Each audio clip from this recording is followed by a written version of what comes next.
So ఇప్పుడు ఇద్దరు ఇక్కడే ఉన్నారు కాబట్టి సూటిగా ఒక ప్రశ్న, who is a bigger task master, Rajamouli గారా శంకర్ గారా? ఆ? మేము చూసామండి బిహైండ్ అండ్ బియాండ్లో మీరు ఎంత పువ్వులా చూసుకున్నారు.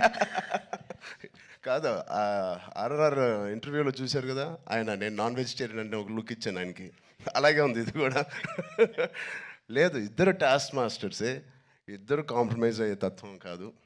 లక్కీగా ఈ ఫిల్మ్స్లో అన్నింటిలో మాకు ట్రైనింగ్ అయింది కాబట్టి ఎవరైనా ఏం చేయాలని ఇన్ని రోజులు తీస్తున్నారంటే ఇన్ని రోజులు అయిందని అంటున్నాను, అంటే నాకు అలవాటు అయిపోయింది. సో బట్ టోటలీ ఇద్దరితో బ్యూటిఫుల్ సిమిలారిటీస్ ఉన్నాయండి, which is filmmaking is completely different, but behind the screens they both are really motivators for and they give so much of abundance of ఒక అవకాశం ఇస్తారు మీకు పర్ఫామ్ చేయడానికి. మీ మీ యాక్టింగ్ పరంగా అంటారు, dance పరంగా అంటారు, ఎనీ ఆల్ డిపార్ట్మెంట్స్కి ద మ్యాక్సిమం స్ట్రెచ్ చేసే స్కోప్ ఇస్తారు ఆయన. సూపర్. ఇద్దరిలో ఎవరిని కన్విన్స్ చేయడం ఈజీ అండి?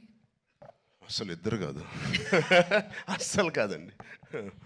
But both are so beautiful. అంటే చిన్న ఆర్టిస్ట్ నుంచి మా వరకు ఒక టెక్నీషియన్స్కి ఏదైనా ఒక అభిప్రాయం ఉంది వాళ్ళు తెలియచెప్పాలంటే they both are so nice and they so open to any suggestions. నచ్చితే తీసుకుంటారు, లేకపోతే లేదు.